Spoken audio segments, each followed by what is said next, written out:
Ladies and gentlemen, we are live across the networks. Here we go. This is a simple Leafs Offside podcast. Lots of news to get to. Lots of vitriol between Leafs fans going on right now. Absolutely insane. So let's break it all down. I'm James, the host of Offside Hockey Talk. You may have seen me across the networks on Twitter, on Twitch, on YouTube, and across everywhere you like to get your favorite shows from.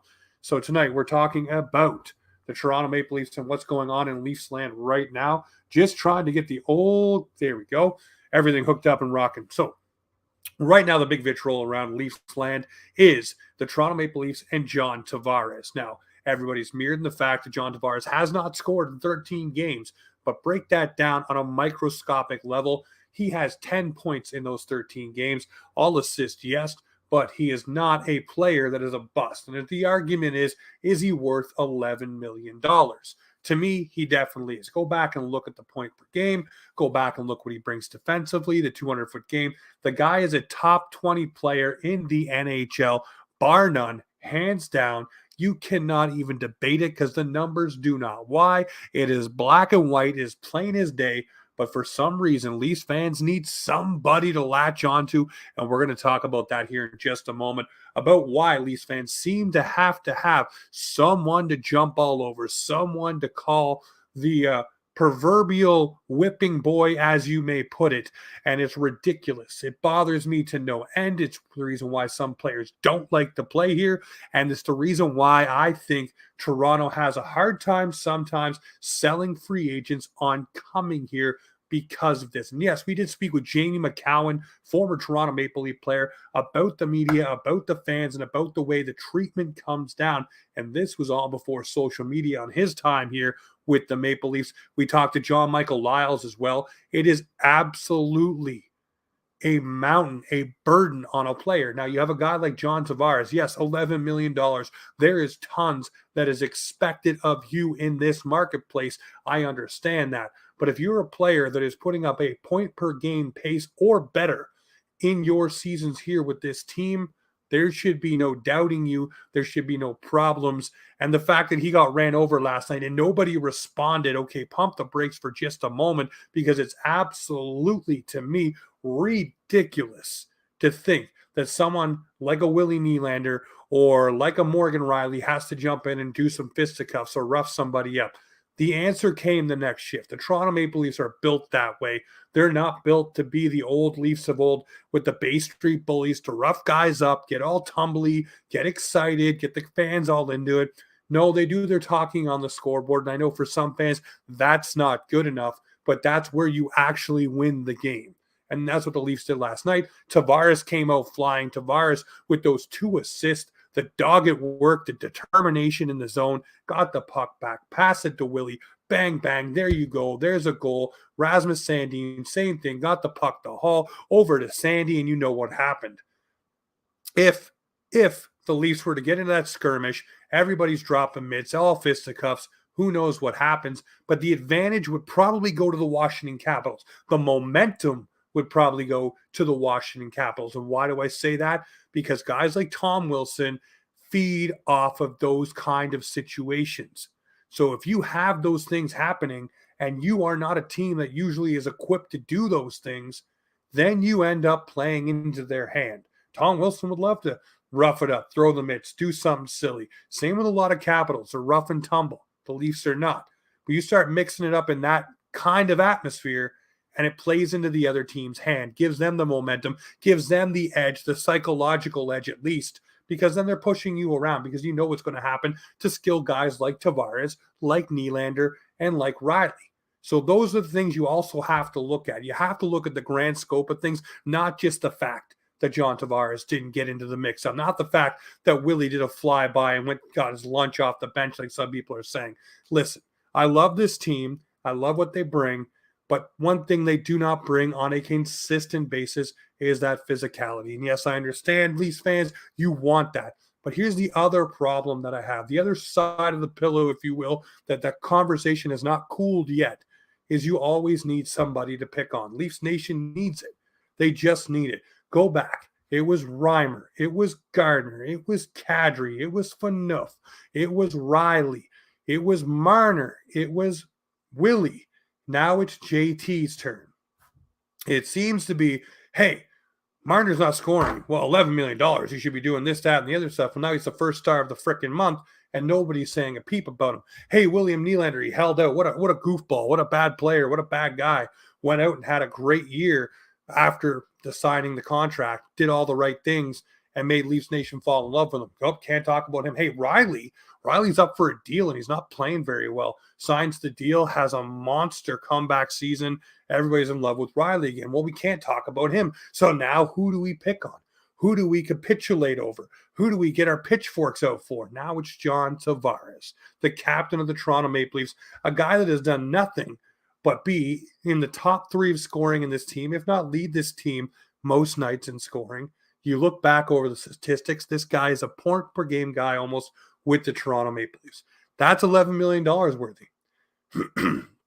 So if you ask me about the Toronto Maple Leafs and John Tavares, I say, Leafs Nation, you need to pump the brakes. This one here, we always get on guys. We always ride guys and say different things, and get all amped up, So I don't understand why the fact this has to happen.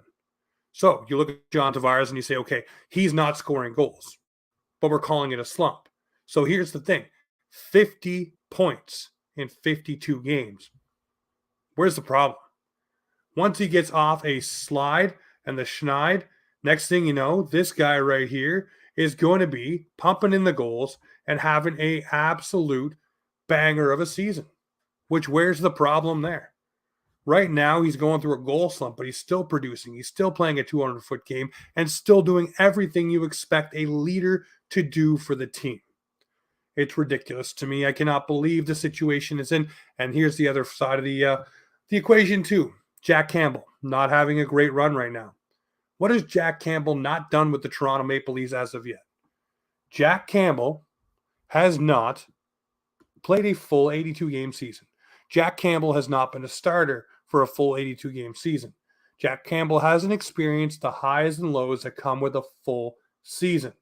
So I'm wondering why Leafs Nation doesn't see that. I know we are in a results-driven business, and we look at Freddie across the way and doing great with Carolina and their solid defense that made a lot of goaltenders look good. Hi, James Reimer. Hi, Petr Mrazek, who's now with the Leafs making $3.8 million. Okay, so a lot of things are not going the way that you want them to go at the moment. But that's why we got Petr Mrazek. And that's why he's going to be given the opportunity to run with the net for a little bit, I think. And it's not a bad thing. It's not a slight at Jack. It's what was meant to happen at the beginning of the season, but Petr Mrazek got hurt. That was supposed to happen. And there's rumors going around now, and we'll get into those in a little bit too, about who the Leafs might pick up. We're going to run through those things really quick as well. By the way, I believe top of the hour, I will be over on the Squadcast live across their networks talking about, of course, the Toronto Maple Leafs. It's going to be some fun, but we're talking about the Leafs news, rumors, and all the different things. We just ran through the John Tavares situation. Now we're talking about Jack Campbell. Obviously, Soupy not having a great run as of now. There's no game for the Leafs to get into tonight. So obviously we're talking about what's going to happen tomorrow, which is going to be Petr Mrazek between the pipes. And this is what was supposed to happen off the offset. Like I said, the Leafs were supposed to be running a 1A, 1B situation. Mrazek got hurt beginning of the year. That didn't spell well for the Leafs. Next thing you know, Jack Campbell's taking the net and going for a run. You got Joe Woll coming in, et cetera, et cetera. This was the plan all along. Now you play the hot hand. You know what Jack Campbell can give you, but now you need to know what can Petr Mrazek give you in a pinch.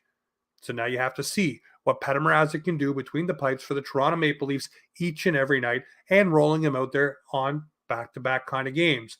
Not in the sense that you're playing a back-to-back, but he played on the weekend. Now he's going to play again. Let's see what happens.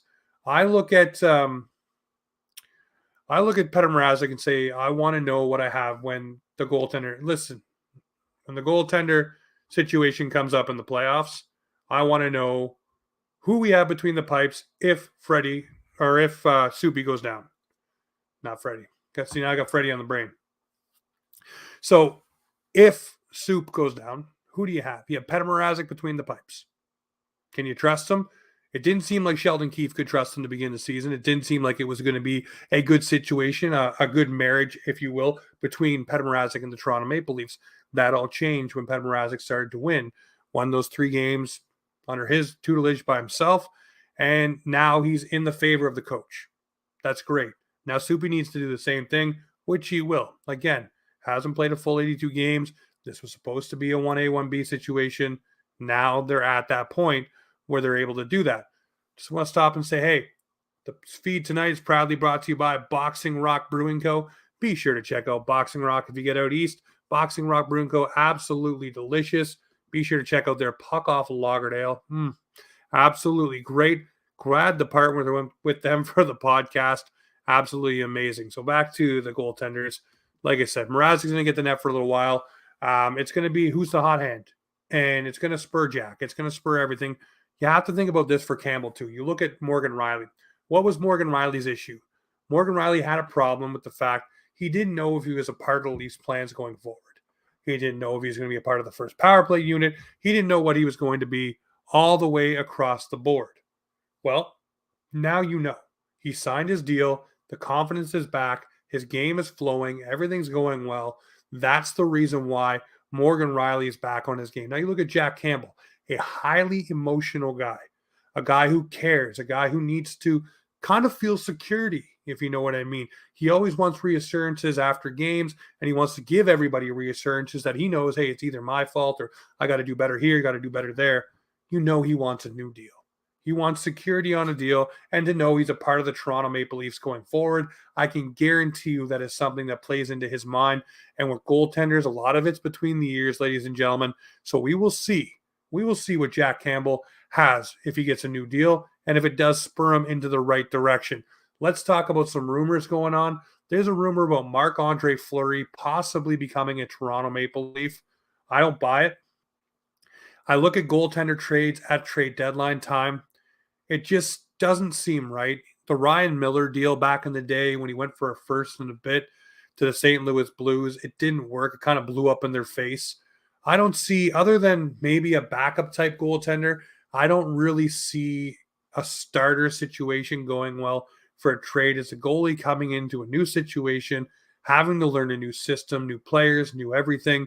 Yeah, it's easy to say go out there and stop the puck. But if Fleury came to the Toronto Maple Leafs, he would bring his A game 100%. But again, he's got to learn the system. And I just don't think getting in here at that point and trying to get acclimated and situated, I don't think it'll work for the Toronto Maple Leafs. I think they believe in Mrazek, and I think they believe in Campbell, and I think that's the way they're going to go.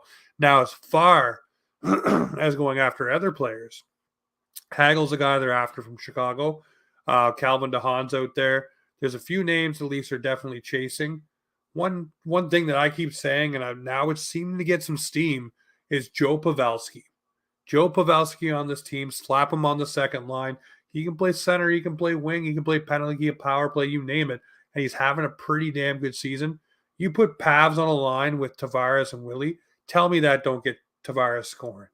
Tell me that doesn't add another threat.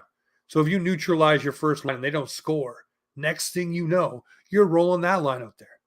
That pushes Kerfy down. Then Kerf's on the third line with Camp, Kasha, and Kerfoot.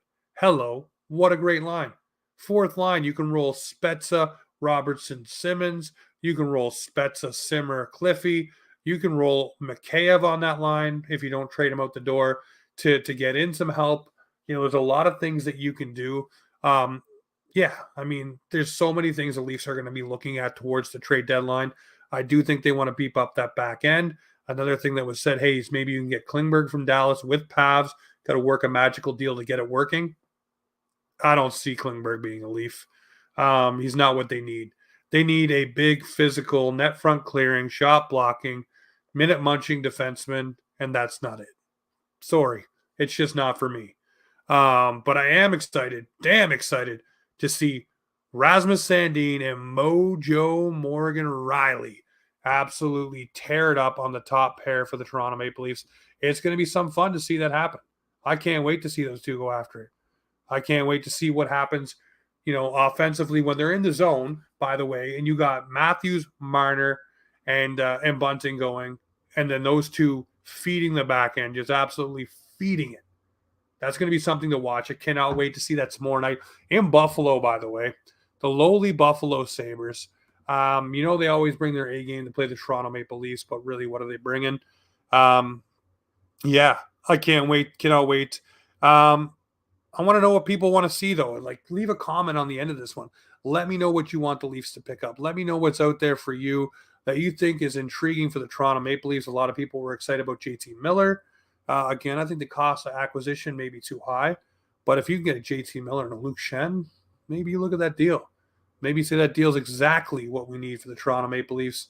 But right now, I want to park some time here too, just for the team themselves.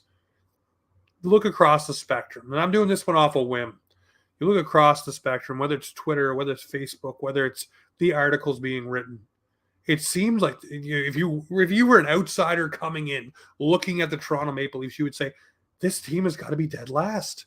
This team has got to be fighting for their playoff lives. This team has to be doing something wrong. And then you look, and they're literally 1 point out before tonight's games of leading their division. If they win tomorrow and the two teams that are idle don't win, they could be leading the Atlantic Division. Hi. Last I checked, that's pretty damn good. Oh, by the way, it's Florida and Tampa. They've leapfrogged. Pretty damn good. Defending Stanley Cup champions, favored Stanley Cup champion in Florida with what they've been putting together, and you're 1 point out, and the hockey world is saying the Leafs don't have it. The Leafs are going to go out in round one. What do they need to do? Obviously it's win round one, but what do they need to do right now in the regular season? Like, it's insane. It's insane to watch the stuff being said. It's just crazy to me. This fan base was happier when this team was a basement dweller and had no success. They were more excited to watch those teams than they are to watch this team. And yes, the playoff losses, they goddamn well sting. Of course they do. Even for me, Mr. Captain Positive on the Leafs bandwagon since day one. But here is the thing. Move past that. If you read my article up on the new Offside Hockey Talk website, by the way, it's offsidehockeytalk.weebly.com. Go check it out. I implore you to read the initial blog. Absolutely fun. Awesome. Explains why I'm a positive Leaf fan. But yeah, it just blows my mind, Leafs Nation, that we can have so much right now and still not be excited about it, still not be happy about it, still not collectively want to be excited about what's going on the ice, which is just insanity. Top to bottom insanity. I don't know what's going to happen trade market wise. I don't know what's going to happen to this team, but what we have right now is pretty damn special. Bunting up there in rookie scoring. You can debate the age limit all you want. He's qualified for it. You look at this squad and you say, what more do you want? What more do you want than being a point out of your division lead? You're a bona fide playoff team. Campbell looks great when he's on. Mrazek can be a good goaltender when he's on. Riley is a bona fide number oneer for us. Muzzin's solid when he's ready and rocking and rolling, which I think they're going to shut him down for a good period of time. It allows the Leafs to at least look like they're flexible with their salary cap and to make some moves and do some things and come at it that way. But it just boggles my mind, man. I watch the games just like everybody else, and I watch the feeds, and I just see what's being said. It's like, what is a guy like? Even like, I go back to John Tavares, point per game player, having a great season, 50 points in 52 games, and still they're picking apart the fact he hasn't scored in 13. Okay, so if you're saying he's in a slump and he's almost a point per game player, what happens when he starts to rock and roll and starts potting goals? Then what is he? It's the same thing with Mitchie. We can't talk about Mitchie now because, well, he's scoring points. I never talked about Mitchie personally. I didn't think it was smart. I don't think it's smart to go after a guy every season, which the Leafs fans definitely seem to do. But now that Mitchie's off the schneid and scoring, got to find somebody else to complain about. It's so ridiculous. Be happy because these windows, they close. Look at Winnipeg. Everybody thought that window was blazing wide open. Look at San Jose. Thought that window was wide open. and the breeze of victories is just going to keep on blowing in. But it's not. It doesn't happen that way. And that's the problem with Leafs fans right now, is they are taking for granted the fact that you have, two of the top players in the league in Matthews and Marner, two of the top 20 players in the league in Nylander and Tavares, maybe throw Riley in there, so maybe 3. It's just crazy. And then young talent coming up like Bunting, or a guy that's on a rebound like Andre Kasha. There's so many things to be excited about for this team. But Leafs Nation just wants to drag it down through the mud and not be happy about it. Guys, we got to get excited for this squad, because I think the playoffs are going to be a banger. It's going to be a noise. It's going to be fun. And we know we're going to add. Kyle Dubas needs to push the chips, because this, like the documentary said, this is all or nothing for the Toronto Maple Leafs. This is where they have to step up and make some noise. All right, ladies and gentlemen, I went on a rant tonight. I want to have some fun. This is classic offside. This is like when I first started the show. You know what? Leafs Nation definitely needs to enjoy it. Windows close too quickly, so enjoy the breeze of victory while it is here. Leafs Nation, this is James from Offside Hockey Talk. This is where hockey comes to talk.